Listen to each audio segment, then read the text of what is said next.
Selamat datang di GBI Bukit Sian. Sebelum beribadah, mari simak beberapa informasi berikut ini.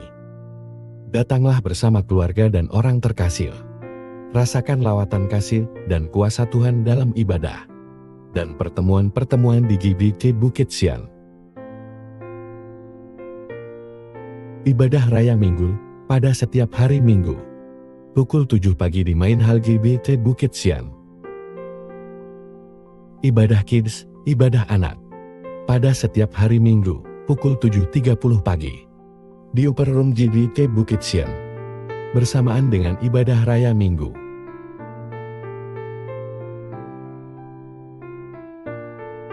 Ibadah Youth, ibadah pemuda.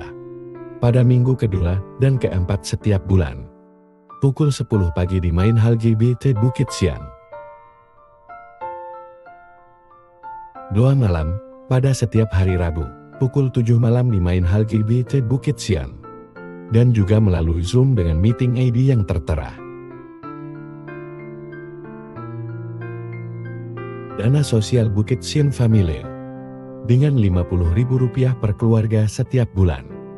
Kita dapat membantu keluarga Bukit Sian lainnya. Dan juga berpartisipasi dalam kegiatan sosial Bukit Sian Family. Pelayanan pastoral lainnya, seperti pelayanan keluarga, ibadah keluarga, doa khusus, konseling, pendampingan, dan bimbingan rohani. Dapat menghubungi tim Gembalo atau Majelis GBI Bukit Sian. Informasi lainnya akan disampaikan setelah ibadah selesai nanti. Selamat mengikuti ibadah sesaat lagi. Tuhan Yesus memberkati kita semua. Selamat pagi Bapak Ibu Saudara. Kita membaca bersama dalam Yesaya 55 ayat 7 dan sampai 9. Yesaya 55. Kita membaca bersama-sama ayat-ayat ini. Kita mulai dari alamatnya. Mulai. Yesaya 55 ayat 7 sampai 9. Baiklah orang fasik meninggalkan jalannya dan orang jahat meninggalkan rancangannya. Baiklah ia kembali kepada Tuhan, maka dia akan mengasihaninya, dan kepada Allah kita, sebab ia memberi pengampunan dengan limpahnya. Sebab rancanganku bukanlah rancanganmu, dan jalanmu bukanlah jalanku. Demikianlah firman Tuhan. Seperti tingginya langit dari bumi, demikianlah tingginya jalanku dari jalanmu, dan rancangan dari rancanganmu. Amin. Silakan duduk. Berbahagialah setiap orang yang telah membaca, mendengar, dan melakukan firman Tuhan. Tuhan Yesus memberkati. Bapak Ibu Saudara, dari 3 ayat ini, yang mana yang biasa menjadi ayat hafalan? Ya, ayat 8. Bunyinya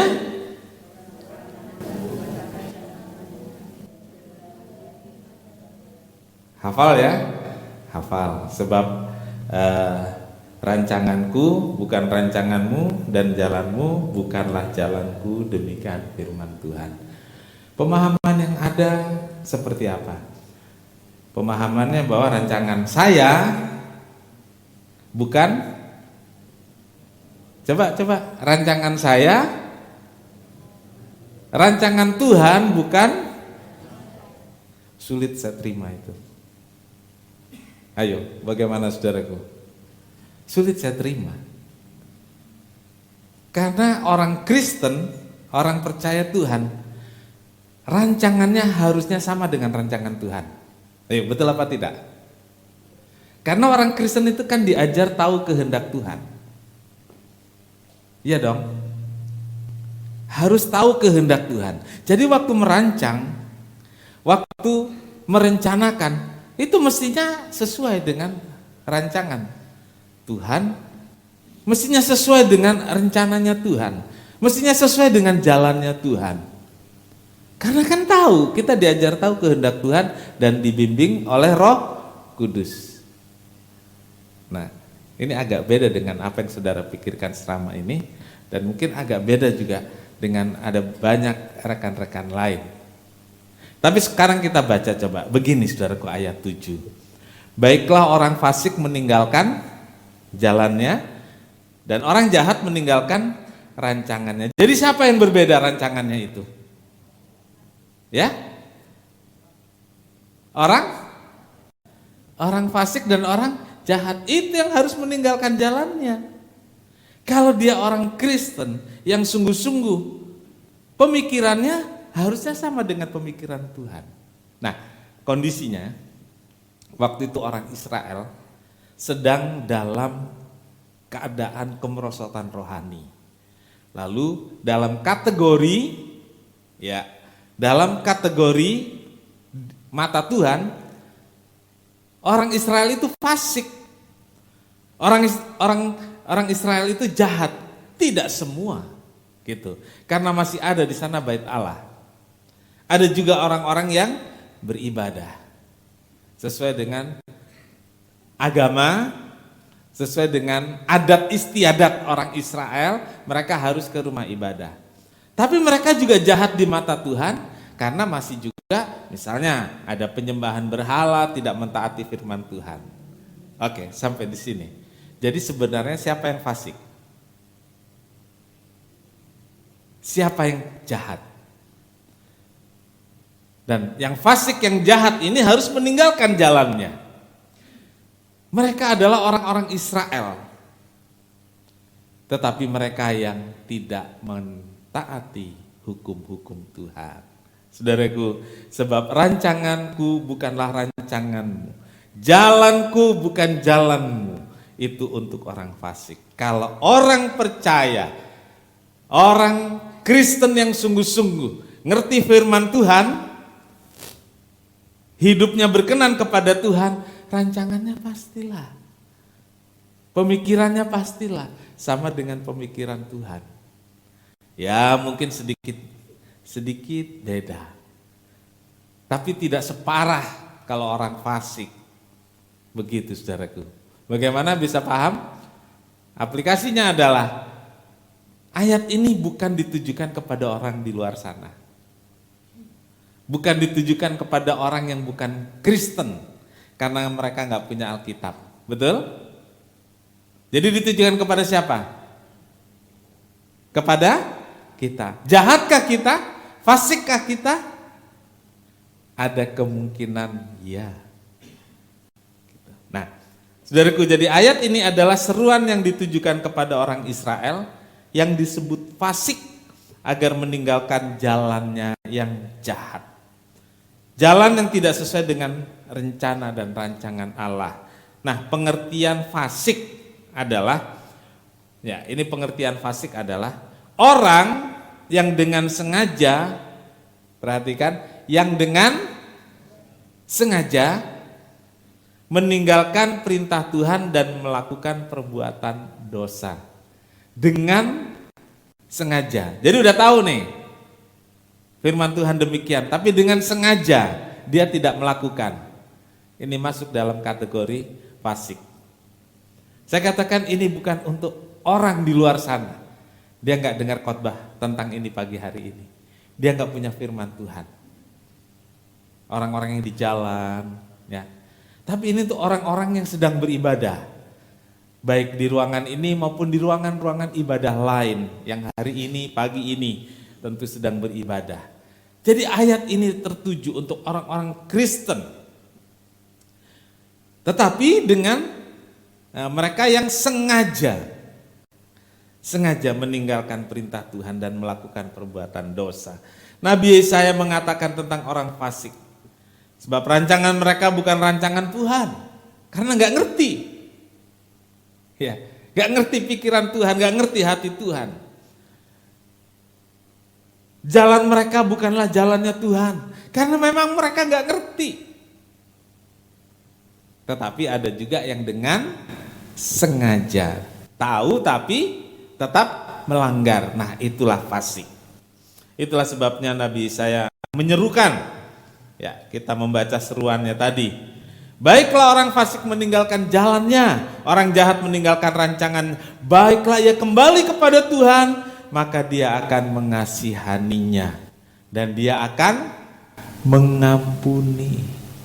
Jadi Tuhan begitu baik, sekalipun orang Israel sudah meninggalkan jalannya, maka kalau balik kepada Tuhan, kembali kepada Tuhan, maka dia akan mengasihaninya. Sebab ia memberi pengampunan dengan limpahnya. Saudara-saudaraku, siapapun kita pasti pernah berbeda pemikiran dengan Tuhan. Termasuk kita yang berusaha untuk mengerti pikiran dan rancangan Tuhan. Tapi ada kalanya berbeda juga. Karena kita didorong oleh keinginan-keinginan kita yang mungkin melebihi apa yang seharusnya. Tetapi saudaraku, himbauan atau seruan dari firman Tuhan pagi ini, baiklah orang fasik meninggalkan jalannya, orang fasik meninggalkan rancangannya dan kembali kepada Tuhan. Tuhan menyayangi dan Tuhan mengampuni. Amin, saudara. Haleluya. Dalam Bilangan 22 kita menjumpai peristiwa yang menarik untuk direnungkan bersama-sama tentang seorang yang bernama Bileam. Siapa saudaraku? Apa yang saudara ketahui tentang Bileam? Coba. Ya? Naik kuda di jalan yang sempit. Dikasih tahu sama keledai. Bisa ngomong gitu ya. Kalau siapa penyanyi itu, kalau bulan bisa ngomong. Ini kalau keledai bisa ngomong gitu ya.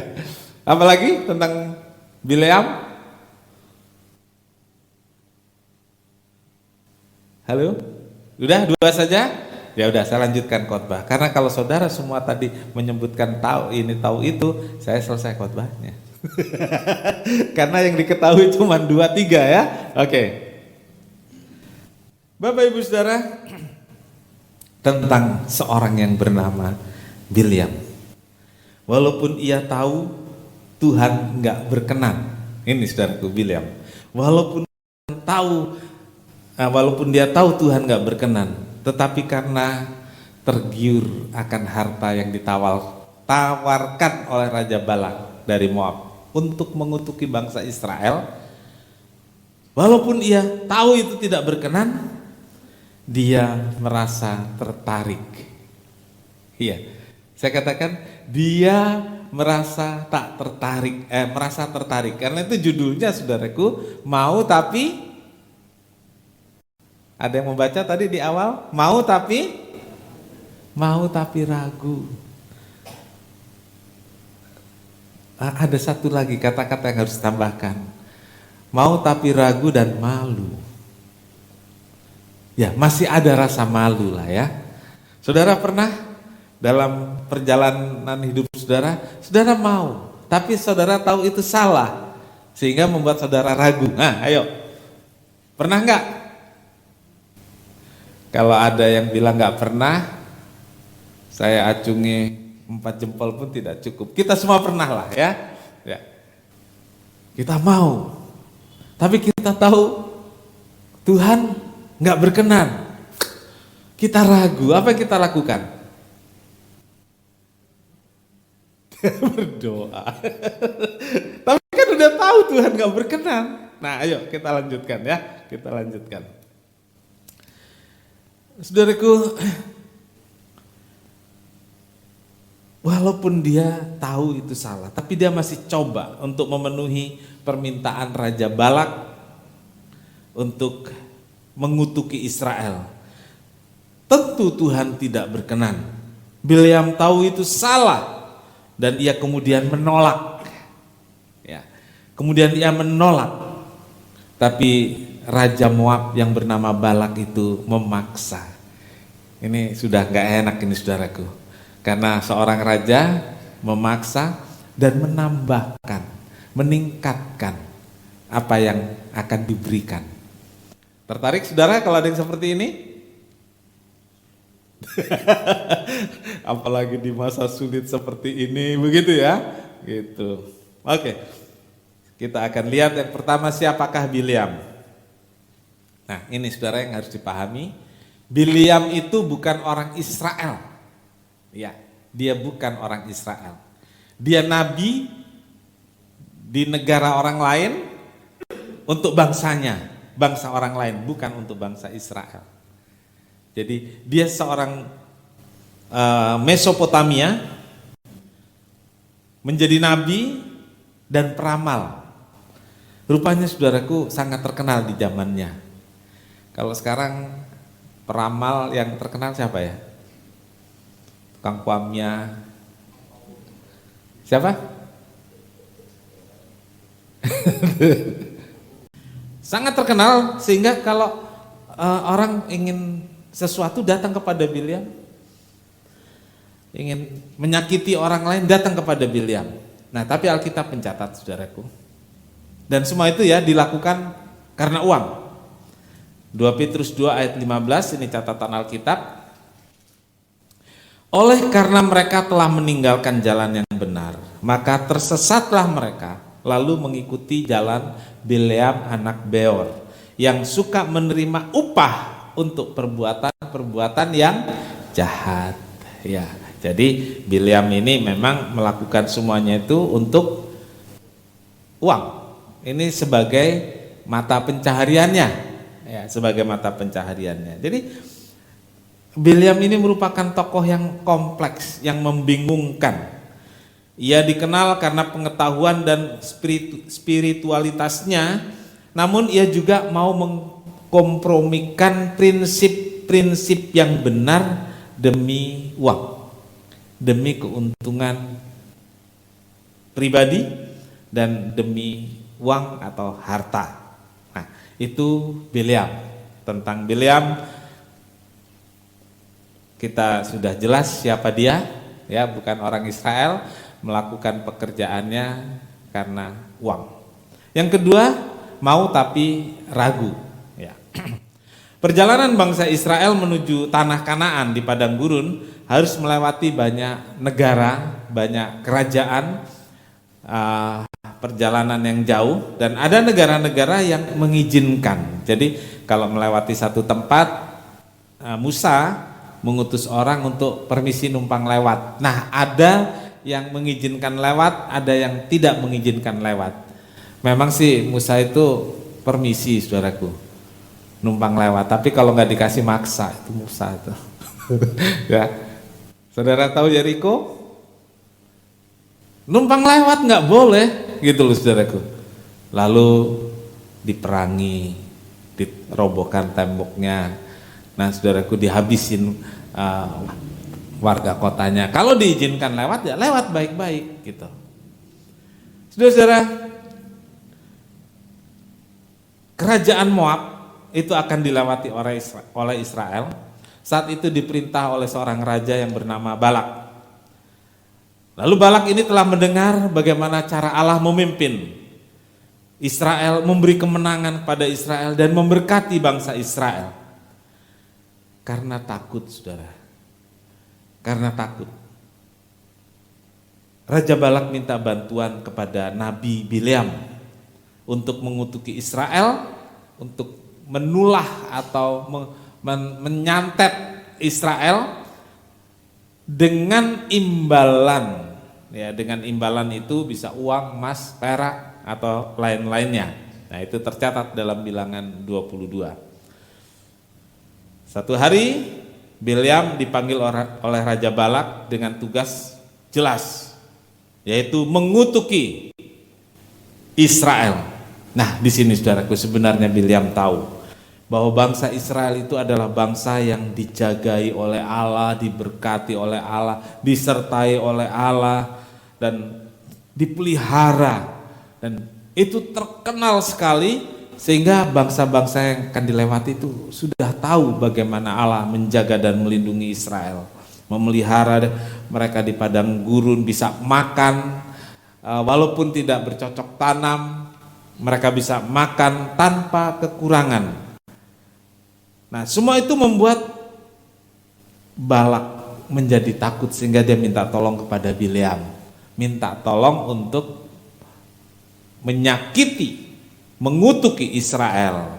Bilangan 22 ayat 8 sampai 12. Lalu berkatalah Bileam kepada mereka, kepada utusannya, orangnya Raja Balak. Udah menyampaikan permintaannya, lalu ini Bileam berkata, bermalamlah di sini pada malam ini, maka aku akan memberi jawab kepadamu sesuai dengan apa yang akan difirmankan Tuhan kepadaku. Maka tinggallah pemuka-pemuka Moab itu pada Bileam.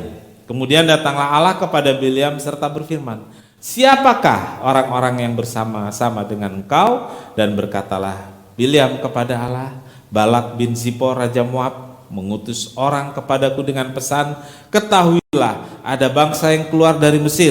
Nah, ini yang dipahami oleh Raja Balak nih, saudaraku. Ada bangsa yang keluar dari Mesir dan permukaan bumi tertutup olehnya. Karena itu datanglah, serapahlah, kutukilah, itu maksudnya, serapahlah mereka bagiku.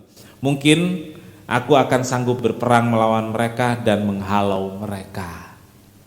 Lalu berfirmanlah Allah kepada Bileam, jangan engkau pergi bersama-sama mereka. Jangan engkau mengutuk bangsa itu, sebab mereka telah diberkati. Jadi saya singkatkan, permintaan Raja Balak adalah serapahlah mereka, ya, kutukilah mereka, supaya kalau aku berperang dengan mereka, dengan Israel, mereka kalah. Itu permintaan dari Raja Balak. Tetapi Tuhan kasih tahu kepada Bileam, jangan mengutuki bangsa itu, sebab mereka telah diberkati. Iya, saudara-saudaraku, ini utusan Raja Bileam yang pertama. Namun dengan tegas kemudian Bileam menolak, nggak mau, gitu ya. Tetapi sebenarnya ia tertarik pada fee yang ditawarkan, karena utusan itu telah membawa uang. Ya, kalau saudara baca di di pasal 22, utusan itu telah membawa uang untuk diberikan kepada Bileam agar Bileam mau mengutuki Israel. Ya, jadi Tuhan bilang jangan pergi, jangan kutuki. Lalu dia sampaikan kepada utusan Raja Balak, tidak, saya nggak mau. Tapi dia tertarik dengan ragu nih, saudaraku ya. Kalau saya kutuki saya dapat uang, kalau saya nggak kutuki saya nggak dapat uang, gitu. Udah nolak, dia bilang tapi nanti dulu ya, kamu di sini ya. Saya tanya dulu sama Tuhan. Saya tanya dulu sama Tuhan. Ini loh saudaraku. Tahu nggak dia itu sudah dilarang Tuhan? Tahu, ngerti nggak? Ngerti loh dia, saudaraku. Tapi dia bilang nanti dulu, saya tanya dulu sama Tuhan. Jadi saudaraku, setelah dia minta waktu, Tuhan sudah jawab. Utusan itu kembali kepada Raja Balak. Raja Balak mengutus yang kedua, orang yang lebih terhormat dan dengan janji yang luar biasa. Apa saja yang kamu minta akan kuberi, gitu ya. Bilangan 22 ayat 15 sampai 20. Tetapi Balak mengutus pula pemuka lebih banyak dan lebih terhormat dari yang pertama. Setelah mereka sampai kepada Bileam bin Zipor ini,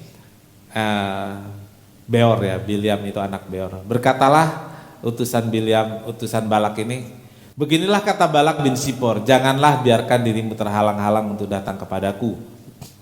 Sebab aku akan memberi, bukan hanya memberi upah. Memberi upahmu sangat banyak. Ini saudaraku, ya. Aku akan memberi upahmu sangat banyak, bukan cuma upah, tapi upah yang sangat banyak. Ditambah lagi, dan apapun yang kamu minta daripadaku, aku akan mengabulkannya. Udah kayak Tuhan aja nih. Apapun yang kamu minta, aku akan mengabulkannya. Datanglah dan serapahlah bangsa itu bagiku. Saudara, tetapi Bileam menjawab kepada pegawai-pegawai Balak, sekalipun Balak memberikan kepadaku, apa saudaraku?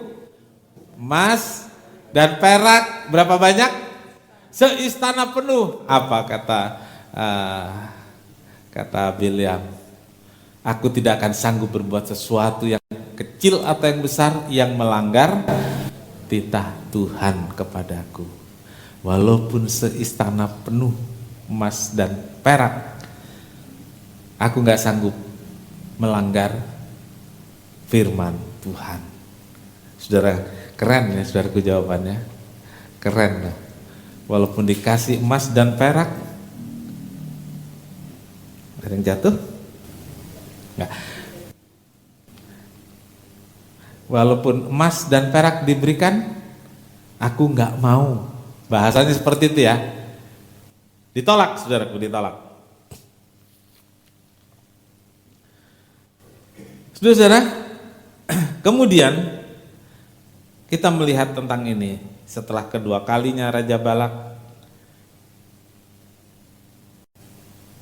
mengirim orang, tadi ayat 19 ya. Sekarang ayat 19. Oleh sebab itu, baiklah kamu pun tinggal di sini pada malam ini supaya aku tahu apakah pula ada yang difirmankan Tuhan kepadaku. Nah, ini saudaraku coba. Tadi kan Tuhan, dia sudah jawab, nggak bisa. Walaupun dikasih apapun, nggak bisa. Tapi bentarlah, kamu di sini dulu. Mungkin Tuhan mau kasih tahu yang lain. Ya, dia bilang ini kan, supaya aku tahu apakah pula yang akan difirmankan Tuhan kepada. Datanglah Allah kepada Bileam pada waktu malam serta berfirman kepadanya, jikalau orang-orang itu memang sudah datang untuk memanggil engkau, bangunlah, pergilah bersama-sama dengan mereka, tetapi hanya apa yang kufirmankan kepadamu harus kau lakukan. Jadi dia sudah nolak nih. Tapi dia bilang, nanti dulu ya, saya tanya dulu sama Tuhan. Lalu Tuhan bilang apa saudaraku? Tuhan larang? Tidak. Tuhan bilang apa? Pergilah. Kesempatan ini, jadi gue dapet gitu ya. Karena sepertinya ada celah, ada kesempatan saudaraku. Ya, ada kesempatan. Ya Bileam menolak, namun ya minta petunjuk lagi dari Tuhan. Siapa tahu gitu ya. Nah, saudaraku, tapi ada ujungnya saudaraku. Apa yang kufirmankan itulah yang harus engkau lakukan. Jadi nggak boleh sembarangan, nggak boleh mengutuki atau apapun, tapi harus sesuai dengan yang Tuhan sampaikan. Ya, saudaraku, walaupun sudah mengatakan sekalipun emas, perak seistana penuh, tapi hatinya tetap ingin. Kira-kira saudaraku, kalau itu terjadi pada saudara, sama nggak dengan Bileam? Ya, jujur banget saudara. Loh ini kan gereja, saudara harus bilang dengan iman dong. Dengan iman dong. Raja Balak aja bisa ngasih seistana, saya kan anak raja. Raja di atas segala raja pasti bisa ngasih lebih. Kan gitu harusnya. Saudara nggak punya iman namanya itu. Tapi secara manusiawi, ada kecenderungan seperti Bileam? Ada. Ya. Ada kecenderungan seperti Bileam. Saudaraku, sudah tahu nggak boleh, sudah tahu melanggar, masih juga bertanya. Ini namanya kura-kura dalam perahu, pura-pura tidak tahu. Ya, semuanya ini disebabkan silau dan tergiur karena ada fee besar yang ditawarkan. Hati berkehendak untuk taat. Betul? Saudara punya hati berkehendak untuk taat? Yakin? Tetapi kantong lemah. Apa boleh? Buat. Gitu ya. Hati berkehendak, tapi di rekening menjelang nol. Kalau di compare sama hutang jadi minus. Sementara ini ada janji. Uang itu sudah dibawa di depan Bileam, pakai kantong-kantong uang, saudaraku. Kalau itu terjadi pada orang percaya zaman sekarang, ya, ada banyak alasan untuk menerima. Tuhan kan punya cara untuk memberkati. Tuhan kan punya banyak cara untuk memakmurkan keluarga saya. Itu kan ya? Ada banyak cara. Ada banyak alasan supaya kita mendapat pembenaran ketika menerima tawaran-tawaran seperti itu. Saudara-saudara, sekarang kita lihat yang ketiga, intervensi Allah. Gitu. Intervensi Allah. Baik, saya akan ajak saudara membaca lebih dulu Bilangan 22 ayat 30 sampai 33. Ini kita akan baca lebih dulu. Tetapi keledai itu berkata kepada Bileam, bukankah aku ini keledaimu yang kau tunggangi selama hidupmu sampai sekarang? Pernahkah aku berbuat demikian kepadamu? Jawabnya, tidak. Kemudian Tuhan menyingkapkan mata Bileam. Dilihatnya lah malaikat Tuhan dengan pedang terhunus di tangannya berdiri di jalan, lalu berlututlah ia dan sujud. Berfirmanlah malaikat Tuhan kepadanya, apakah sebabnya engkau memukul keledaimu sampai 3 kali? Lihat, aku keluar sebagai lawanmu, sebab jalan ini pada pemandanganku menuju kepada kebinasaan. Ketika keledai ini melihat aku, telah 3 kali ia menyimpang dari hadapanku. Jika ia tidak menyimpang dari hadapanku, tentulah engkau yang kubunuh pada waktu itu juga, dan dia kubiarkan hidup. Saudaraku, kan Tuhan udah bilang apa? Pergilah. Tapi yang kufirmankan, yang kau sampaikan. Oke? Artinya Bileam mendapat izin dengan catatan. Nah itu saudaraku, seringkali kita merasa sudah diizinkan Tuhan, kita lupa catatannya, gitu.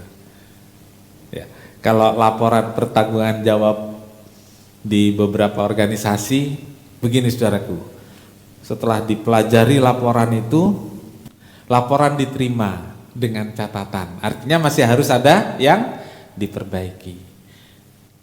Seringkali saudaraku izin juga seperti itu, ya boleh, tapi nah gitu ya, artinya ada catatannya. Gak boleh sembarangan melakukan, tapi perhatikan catatannya. Kalau undian yang pakai hadiah, catatannya apa saudaraku?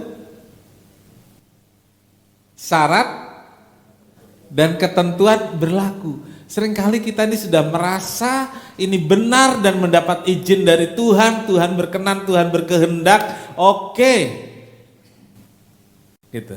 Tapi kita lupa syarat dan ketentuannya. Catatannya kita enggak, gitu. Catatannya kita enggak perhatikan. Nah, saudaraku, waktu sudah mendapat izin, tetaplah pergi. Karena sudah mendapat izin. Nah, yang dipertanyakan adalah kenapa kemudian dihadang oleh malaikat? Nah, kalau kita lompat ke ayat yang tadi saya ulangi membaca, menurut pemandanganku kata Tuhan, ya, menurut pemandanganku, sebab jalan ini pada pemandanganku menuju kepada kebinasaan. Sebab jalan ini, loh Tuhan sudah izinkan kan? Tuhan sudah izinkan. kenapa Tuhan hadang? Kata Tuhan, dalam pemandanganku jalan ini menuju kebinasaan. Saya berpikir, ya, seandainya saya masih berpikir, gimana caranya supaya uang itu tetap saya dapatkan. Saya akan sedikit mengatakan berkat misalnya gitu ya. Kan uang itu didapat nanti. Gitu. Nah, mungkin sekali Bileam juga seperti pemikiran saya tadi. Kalau saya sudah sampai di tempat, saya akan berkati saja Israel supaya saya dapat emas perak seistana penuh dan uang yang banyak. Mungkin sekali itu ada dalam pemikiran Bileam. Kita nggak tahu. Tapi Tuhan yang tahu apa yang ada di hati Bileam, dan Tuhan berkata, dalam pemandanganku jalan ini menuju kebinasaan.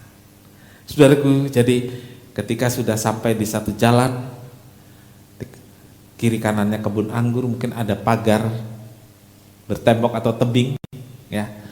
Malaikat Tuhan menyegat di sana. Si keledai, jadi Bileam ini menunggangi keledai dalam perjalanan itu. Si keledai bisa melihat malaikat, tapi Bileam tidak. Keledai nyimpang, dipukul sampai 3 kali.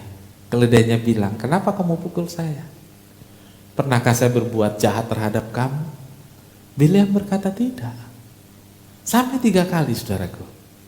Dan kemudian malaikat untuk yang ketiga kalinya itu berdiri dengan pedang terhunus.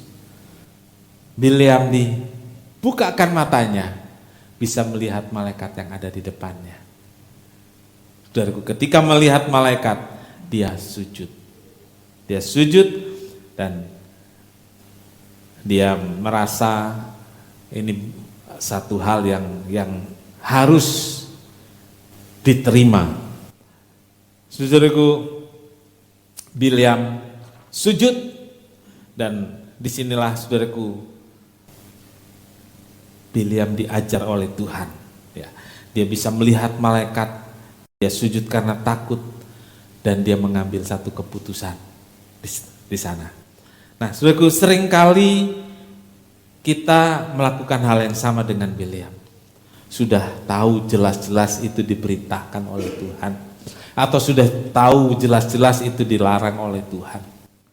Tetapi saudaraku, karena ada keinginan-keinginan yang begitu membara di hati kita, sehingga kita mengusahakan.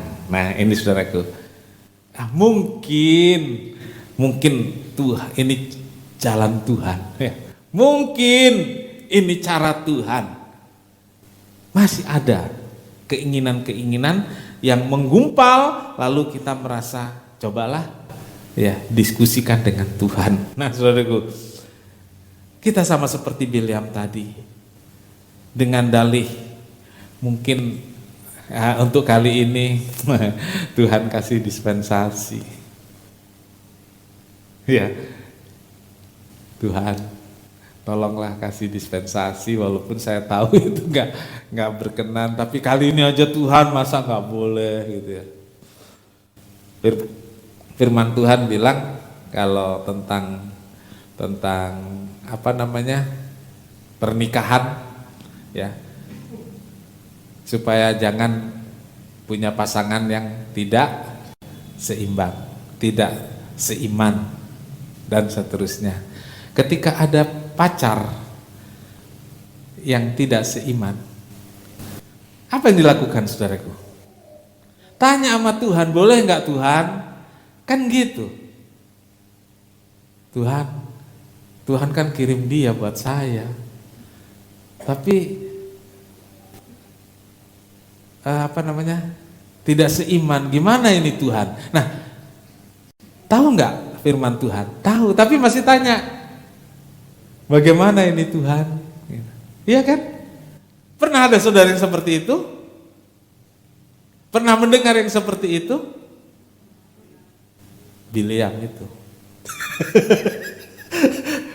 Ya. Terus begini, ya udahlah, kan Tuhan bilang yang penting seiman. Ya udah, biar dia menikah dulu. Siapa tahu nanti kan pelan-pelan jadi ikut saya. Akhirnya saya yang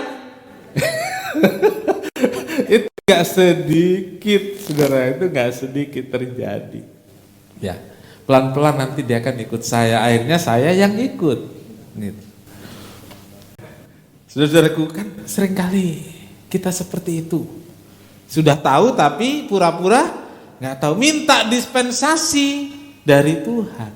Nah, saudara-saudaraku, itulah yang dilakukan oleh Bileam dan oleh banyak dari kita. Siapa tahu diperbolehkan Tuhan. Dan sebenarnya saudaraku, inilah yang seringkali dilakukan oleh orang-orang Kristen yang termasuk fasik, memaksa Tuhan menuruti apa yang dia inginkan walaupun dia tahu salah. Jadi saudaraku, inilah cara memaksa Tuhan yang banyak dilakukan oleh orang Kristen. Sudah tahu dilarang, tapi tetap saja didoakan berulang-ulang.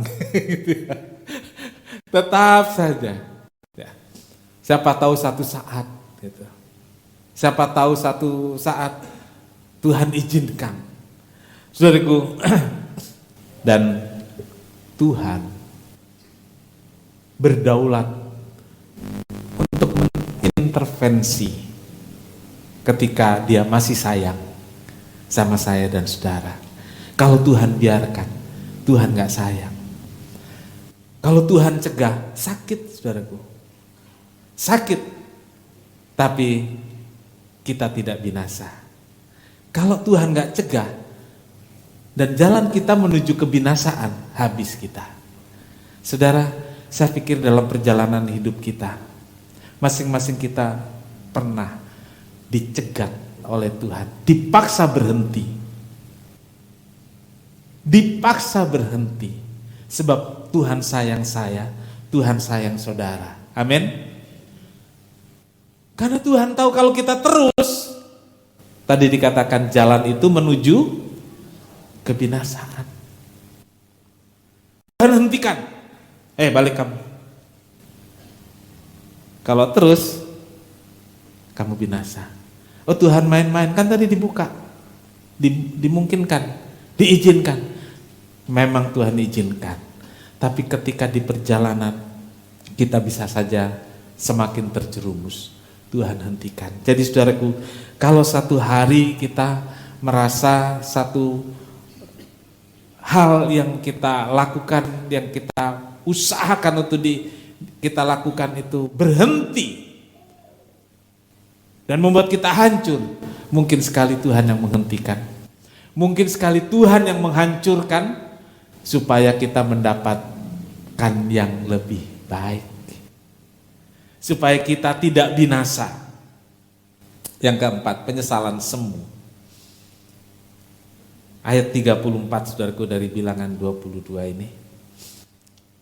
Lalu berkatalah Bileam kepada malaikat Tuhan, aku telah berdosa karena aku tidak mengetahui bahwa engkau ini berdiri di jalan menentang aku. Maka sekarang, jika hal itu jahat di matamu, aku mau pulang. Ya, aku mau pulang. Kalau itu jahat di matamu, aku mau pulang. Saudaraku, aku akan pulang. Aku akan kembali. Saudaraku, inilah yang diucapkan Bileam setelah bertemu dengan malaikat. Dia bilang, kalau itu jahat di matamu, aku akan pulang. Saudaraku, seringkali kita dipaksa pulang. Dipaksa berbalik arah. Tapi kita gak mau. Kita merasa pilihan kita, jalan kita yang sudah kita rancang itu yang paling baik. Padahal dalam pemandangan Tuhan menuju kebinasaan. Dan Tuhan cegat.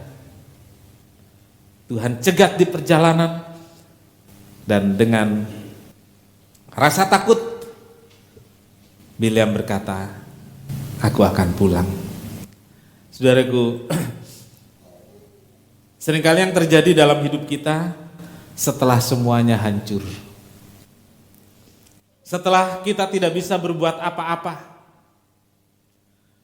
setelah semuanya habis, baru kemudian kita menyesal, baru kemudian kita berkata, ya udah Tuhan, aku kembali, aku pulang. Waktu dicegat oleh malaikat kita maksa jalan terus. Contoh dari Bileam, waktu dicegat, dihentikan Tuhan, dia bilang aku akan pulang. Tapi banyak dari kita memilih jalan terus. Pagi ini saudaraku, kalau Tuhan menghentikan saudara, mungkin saudara punya keinginan, punya rencana yang selama ini saudara perjuangkan dan saudara rasa baik, tapi ternyata kok ada hambatan-hambatan, ada halangan-halangan, tanyalah pada Tuhan. Jangan-jangan Tuhan menghentikan, jangan-jangan Tuhan sedang mencegah supaya kita jangan lebih hancur, lebih gagal lagi. Saudaraku, jangan sampai setelah semuanya habis, semuanya hancur, kita berkata, kalau saya tahu begini jadinya sejak dulu, saya nggak lakukan. Dalam hidup saudara sampai hari ini, adakah pernah saudara yang berkata, kalau saya tahu jadinya begini, dan seterusnya? Pernah ada? Ada? Iya, di umur seperti saya, itu bukan satu kali, kan gitu ya. Di umur saudara saya nggak tahu pernah berapa kali, tapi rata-rata dari kita pernah berkata seperti itu. Ternyata betul kata si A. Nah ini saudaraku, ya kan? Pernah kan seperti itu? Ternyata betul kata si Badu, nasihatnya waktu itu, tapi saya nggak ikuti. Iya. Lalu kita juga mungkin pernah berkata, ya apa boleh buat, nasi sudah jadi bubur. Tapi menurut saya dan sesuai dengan panduan firman Tuhan, kalau nasi sudah menjadi bubur jangan dibuang. Ya bilanglah seperti Bileam tadi, aku akan pulang. Lalu buburnya dikemanain? Dikasih ayam,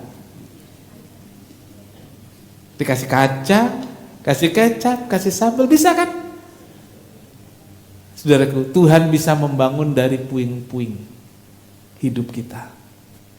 Tuhan bisa membangun dari reruntuhan hidup kita.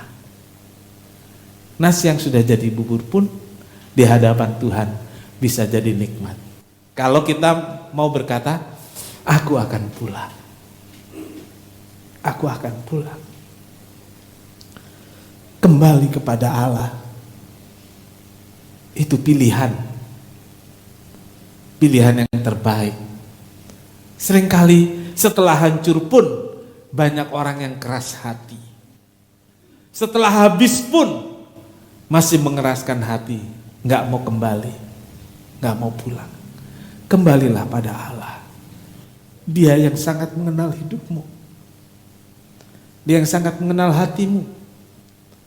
Dia yang mengetahui persis masa depan, dan dia mempersiapkan masa depan yang terbaik untuk setiap orang yang mau datang padanya.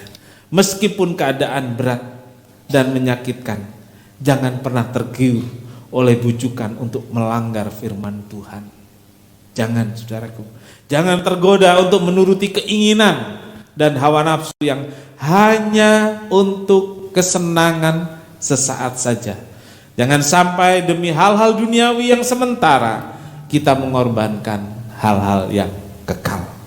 Saudara, datang pada Tuhan, memang yang harus dipahami, menyesal saja tidak cukup.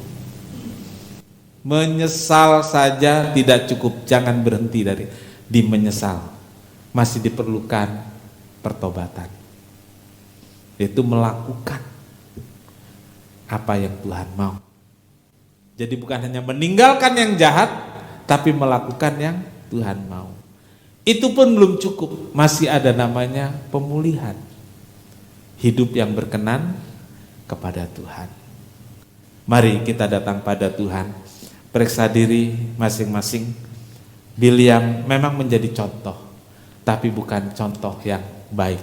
Saya berhenti pada sejarah hidup Bilyam ketika ia berkata, aku akan pulang. Ya, aku akan kembali. Ya. Haleluya.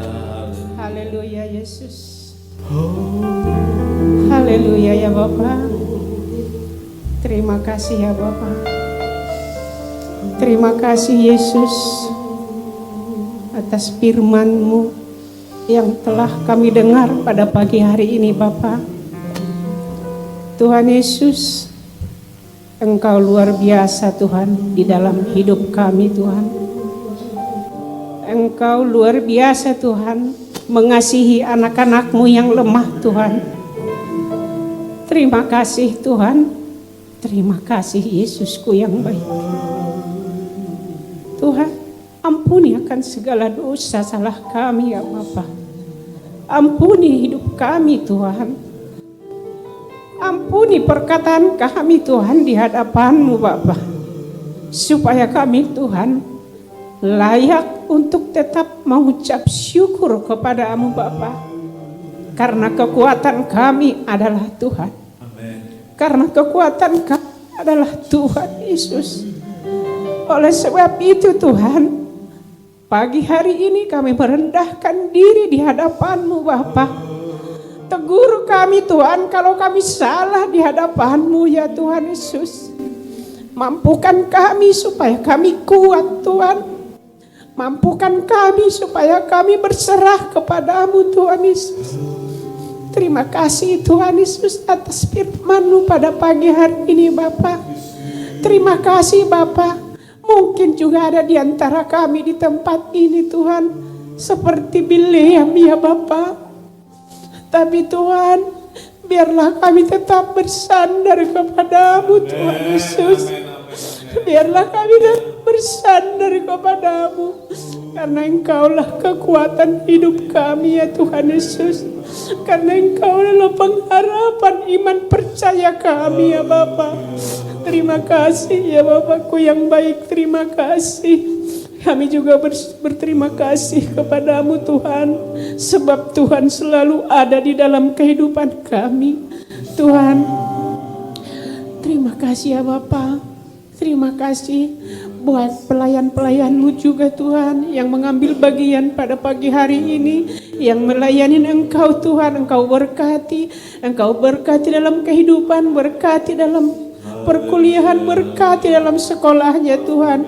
Khususnya Tuhan buat Bapak Gembala kami yang telah melayani kami pada pagi hari ini Bapak.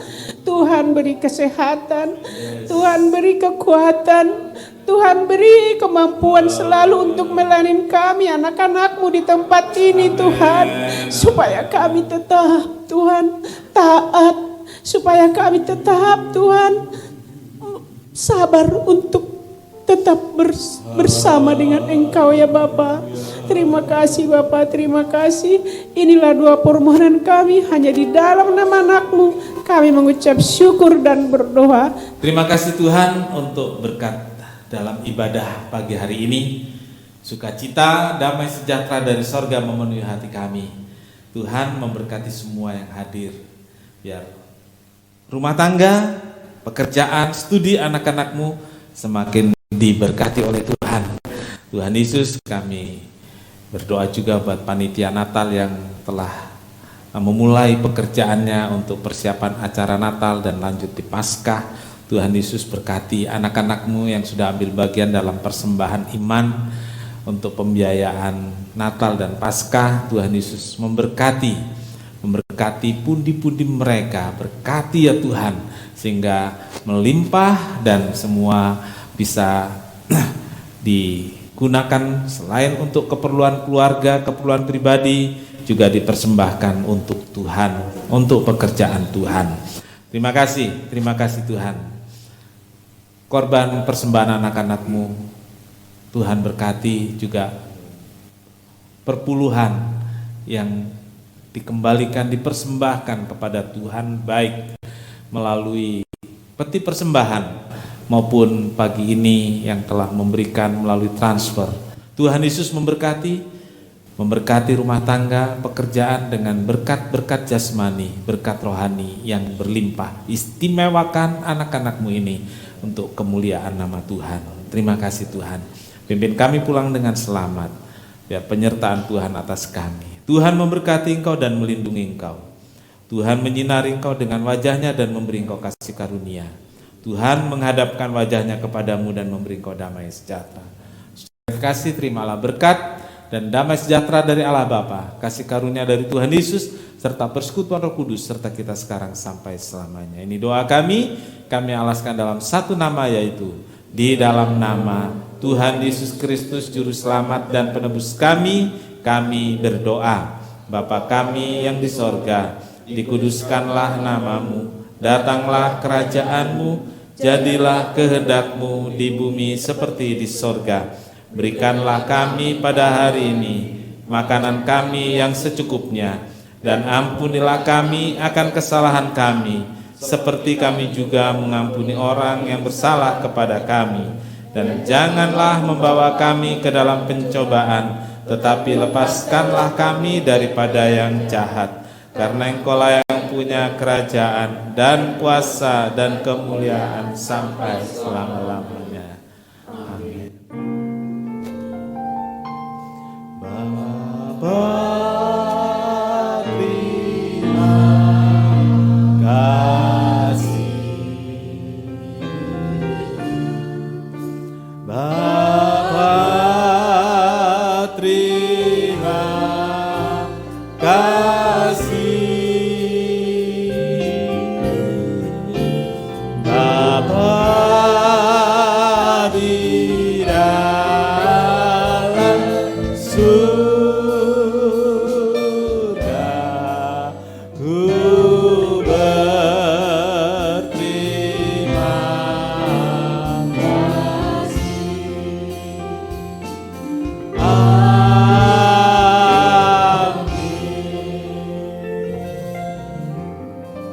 Puji Tuhan, sekian kebaktian, selamat hari Minggu. Tuhan Yesus memberkati.